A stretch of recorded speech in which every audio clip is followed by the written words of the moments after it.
বিসমিল্লাহির রহমানির রহিম। বিবিএস এবং বিবিএ এর ছাত্রছাত্রীবৃন্দ, আজ আমি তোমাদের প্রিন্সিপাল অফ অ্যাকাউন্টিং অথবা বেসিক অ্যাকাউন্টিংয়ের সেকেন্ড চ্যাপ্টার নিয়ে আরেকটি ক্লাস।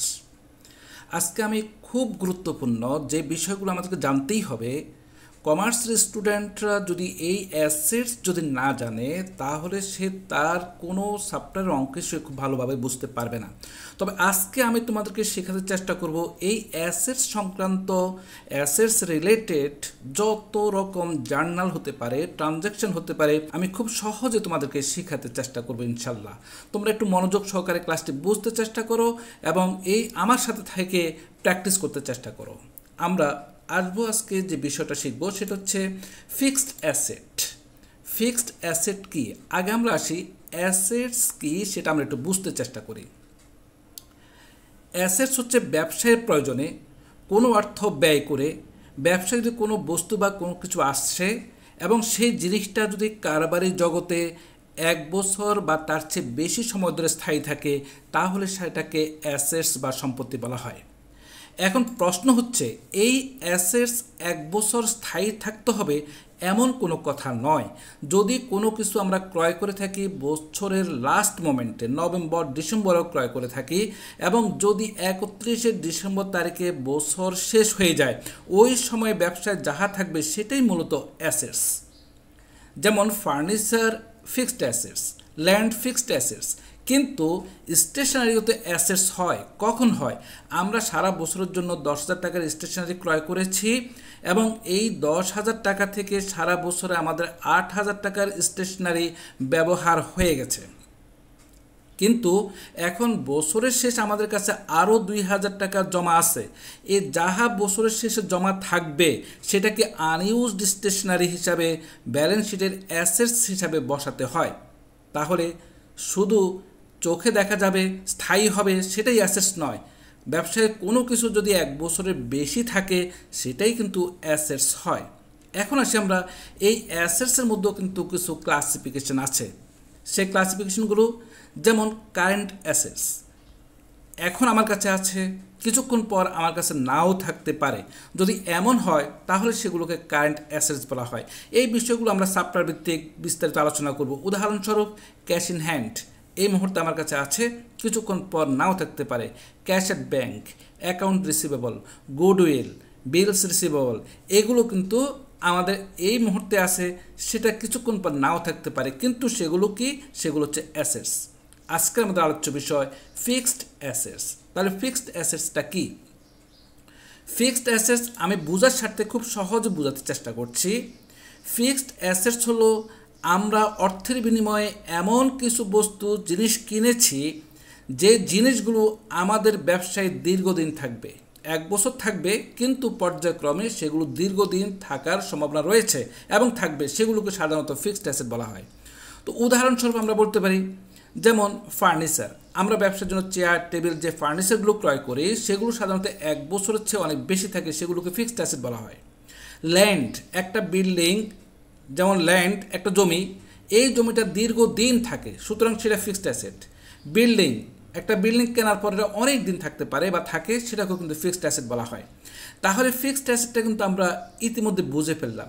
এখন প্রশ্ন হলো এই ফিক্সড অ্যাসেট যে আমরা বুঝলাম, এই ফিক্সড অ্যাসেট সংক্রান্ত ট্রানজ্যাকশনগুলো যখন আমরা করব, জার্নাল যখন করব, তখন ফিক্সড অ্যাসেট নিয়ে আমাদেরকে ক্রয় এবং বিক্রয়ের মধ্যে পার্থক্যটা আমাদেরকে বুঝে নিতে হবে।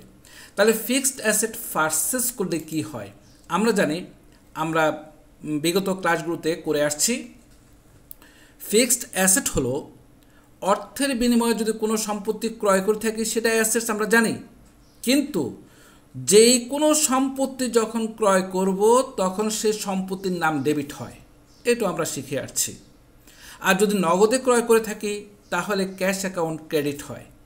আমি সুবিধা গ্রহণ করেছি সম্পত্তির আর আমি সুবিধা প্রদান করেছি নগদ টাকা।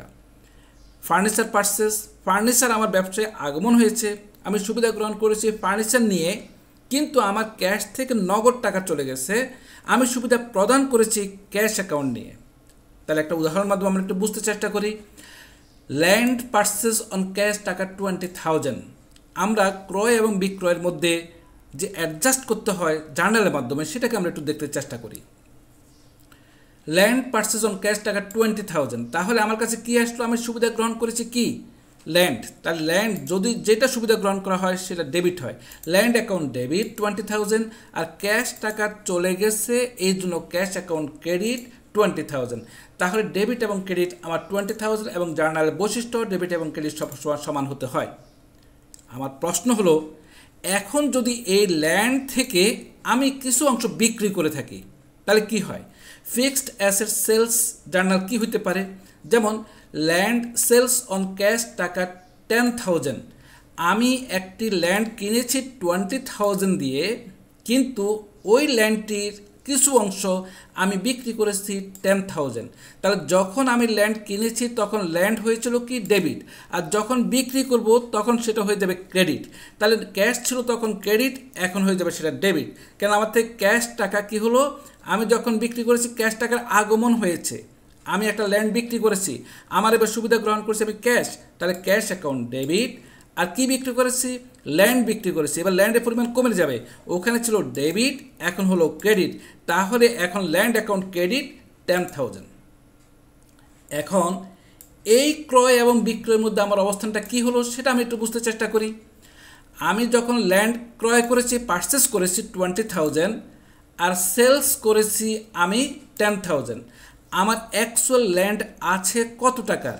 20,000 পারচেস করেছি, তখন ল্যান্ড আমার কাছে ছিল 10,000, এর মধ্যে থেকে বিক্রি করেছি আমি 10,000, আর বাকি আছে আমার কাছে 10,000। ক্যাশের অবস্থানটা আমার কাছে কি হলো?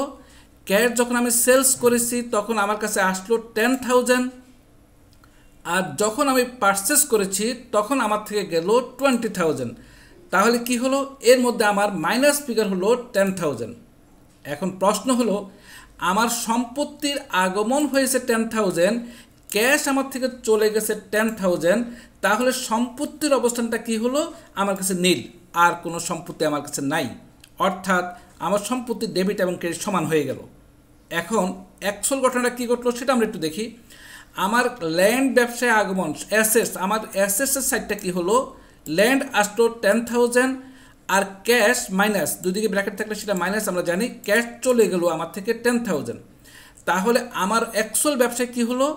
সম্পত্তি এসেছে 10,000 টাকা, ফিক্সড অ্যাসেট এসেছে 10,000 টাকা, কারেন্ট অ্যাসেট চলে গেছে 10,000। তাহলে 10,000 থেকে 10,000 চলে গেলে আমার অ্যাসেটস কিন্তু ব্যালেন্স হয়ে গেল, ব্যালেন্সিং ফিগারের মধ্যে আছে।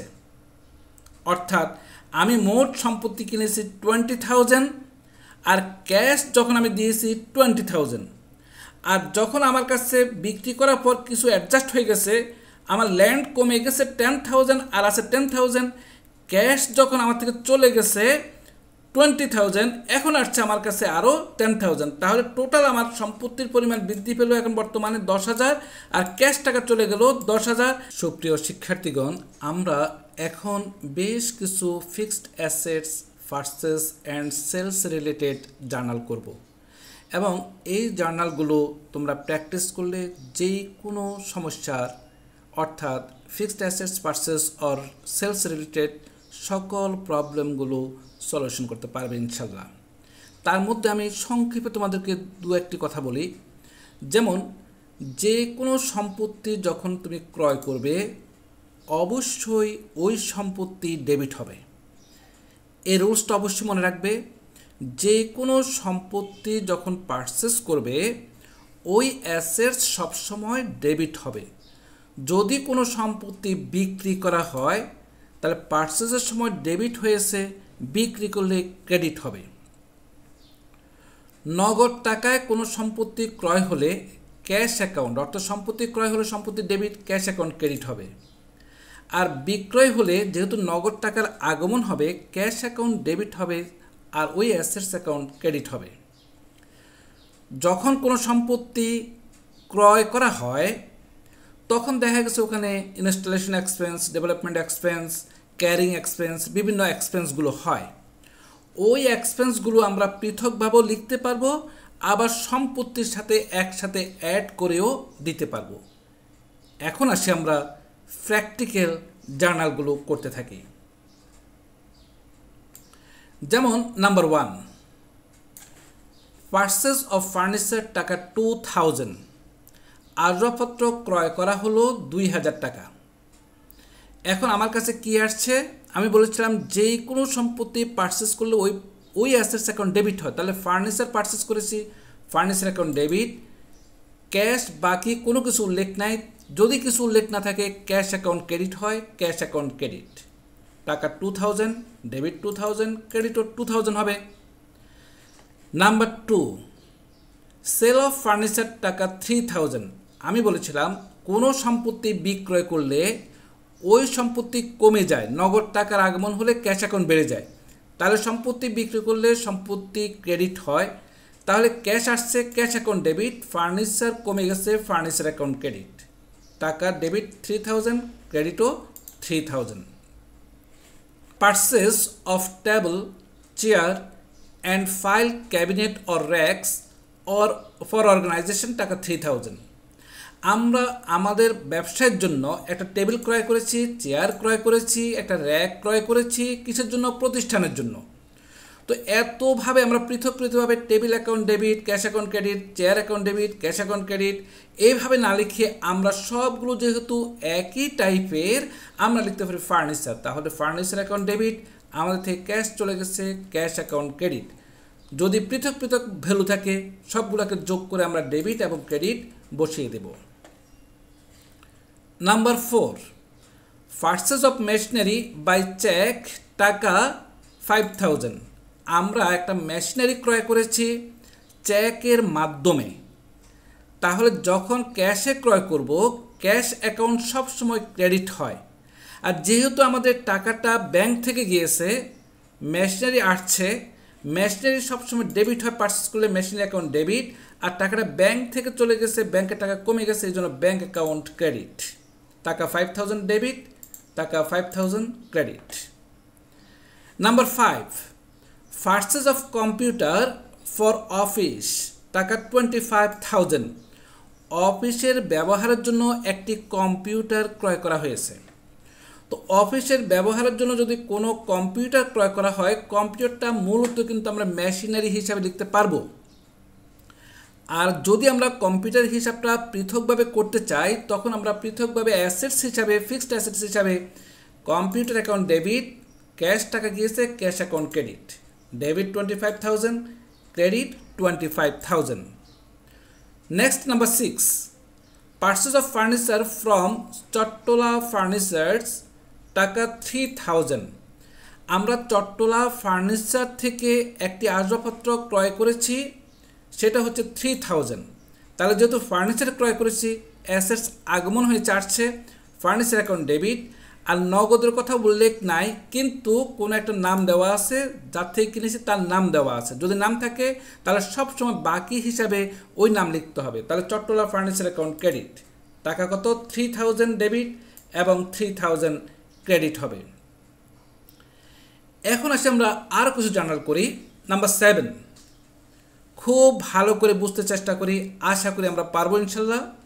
তোমরা আমার সাথে বলে নিজে নিজে একটু প্র্যাকটিস করো, নিজে নিজে একটু তৈরি করে জার্নালটা রেডি করো। পারচেজ অফ মেশিনারি টাকা 8000, আমরা 8000 টাকার একটি মেশিনারি ক্রয় করেছি, অফ হুইচ টাকা 500 ওয়াজ স্পেন্ট অন ক্যারিং, বহন খরচ পরিশোধ করেছি 500, কস্ট অফ টাকা 1000 অন ইনস্টলেশন অফ মেশিনারি, এই মেশিনটি সংস্থাপন করার জন্য আরও 1000 টাকা ব্যয় হয়েছে। তাহলে আমরা জানি যেই খাতের টাকা যায় সেই খাত ডেবিট হয়, আর সম্পত্তি পারপাস টাকা গিয়েছে, সম্পত্তি ক্রয় করেছি, সম্পত্তি অ্যাকাউন্ট ডেবিট, তাহলে মেশিনারি অ্যাকাউন্ট ডেবিট 8000, আর কি হয়েছে, ক্যারিং হয়েছে, ক্যারিং 500, ক্যারিং আমাদের টাকা চলে গেছে, খরচ হয়ে গেছে, ক্যারিং ডেবিট 500, ইনস্টলেশন বাবদ খরচ হয়েছে 1000, তাহলে ইনস্টলেশন অ্যাকাউন্ট ডেবিট 1000। আর কীভাবে এই টাকাগুলো গেছে, ক্যাশে টাকাগুলো গেছে, এই জন্য সবগুলো ডেবিট যোগ করে টোটাল 9500 ক্রেডিট লিখতে হবে। এখন প্রশ্ন হলো, আমি যে কথাটা বলেছিলাম এই সবগুলো কিন্তু আমাদেরকে মেশিন হিসাবে কিন্তু অন্তর্ভুক্ত করতে হয়, আমরা যদি এখন ক্যালকুলেশন করি যে আমাদের এই মেশিন বাবদ টোটাল কত টাকা খরচ হয়েছে, মেশিন হচ্ছে 8000, ক্যারিং হচ্ছে 500, ইনস্টলেশন হচ্ছে 1000, তাহলে 9500 টোটাল আমাদের খরচ হয়েছে। এই জন্য আমরা machinery account debit, cash account credit লিখতে পারবো, কিন্তু লেজারের স্বার্থে আমরা পৃথক পৃথকভাবে লিখলে আরও সুবিধা হয় এবং ভালো হয়, বুঝতেও সুবিধা হয়। Next number 8। নাম্বার 8 হলো furniture was bought in exchange for machinery টাকা 4000। আমরা একটি আসবাবপত্র ক্রয় করেছি মেশিনের বিনিময়ে, একটা মেশিনারি দিয়েছি, যন্ত্রপাতি দিয়েছি, বিনিময়ে একটা আসবাবপত্র ক্রয় করেছি। তাহলে যেহেতু আমরা জানি সম্পত্তি ক্রয় করলে ডেবিট লিখতে হয়, তাহলে ফার্নিচার অ্যাকাউন্ট ডেবিট, আর কি কমে গেছে আমার, চলে গেছে কি machinery account credit. Very very important journal. আমরা একটা আসবাবপত্র ক্রয় করেছি, নগদ টাকা দিই নেই, বাকিতেও না, কিন্তু একটা মেশিনারি এক্সচেঞ্জ করেছি, তাহলে furniture account debit, machinery account credit, টাকা 4000 ডেবিট, 4000 ক্রেডিট। নেক্সট নাম্বার হচ্ছে নাম্বার 9। নাম্বার 9 হলো ফার্নিচার ওয়ার্থ টাকা 9000 ইজ সোল্ড ফর টাকা 7500। আমরা একটা আসবাবপত্র ক্রয় করেছিলাম 9000 টাকা দিয়ে, কিন্তু সেটা যখন বিক্রি করেছি, সেটা বিক্রি করেছি 7500। তাহলে এখানে আমাদের কি হলো, 1500 আমাদের লস হয়ে গেল। যদি কোনো খাতে টাকা চলে যায়, লস হয়, সেটাকে ডেবিট করতে হয়। তাহলে ফার্নিচার অ্যাকাউন্ট ডেবিট, আমাদের ফার্নিচার আমরা বিক্রি করে কত টাকা পেয়েছিলাম, ক্যাশে বিক্রি করেছি। যেহেতু ফার্নিচারটা বিক্রি করা হয়েছে, আমার কাছে ক্যাশ টাকা আগমন হয়েছে, আমি ক্যাশ গ্রহণ করেছি 7500। আর আমার ব্যবসার জন্য কি হয়েছে, এখানে বিক্রিজনিত কারণে ক্ষতি হয়েছে, loss on sale of furniture টাকা 1500। কারণ 9000 থেকে 7500 চলে গেলে আর থাকে 1500, সেটা কম দামে বিক্রি করায় আমার ক্ষতি হয়েছে, এর জন্য লস ডেবিট হয়। আর টোটাল আমার ফার্নিচার চলে গেছে কত টাকার, 9000, এই জন্য ফার্নিচার অ্যাকাউন্ট ক্রেডিট 9000। তাহলে আমার টোটাল ক্যাশ পেয়েছি আমি 7500, আমার ক্ষতি হয়েছে 1500, টোটাল হচ্ছে ডেবিট 9000, আর ক্রেডিট টোটাল ফার্নিচার চলে গেছে আমার থেকে 9000, টোটাল আমার অ্যাডজাস্ট হয়ে গেল। এখন আসি আমরা, এখানে আমাদেরকে নেক্সট যে জার্নালটি বলল, ফার্নিচার কস্টিং টাকা 9000 ইজ সোল্ড ফর টাকা 10000।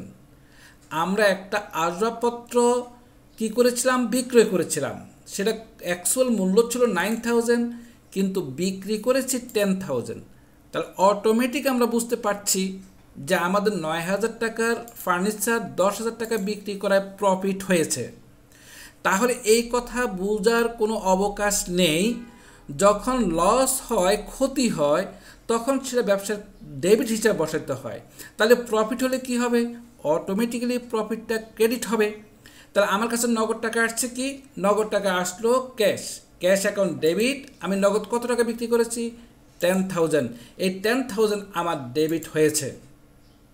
এবার আসি আমার প্রফিট হয়েছে কত টাকা, 10,000 মাইনাস 9000, 1000।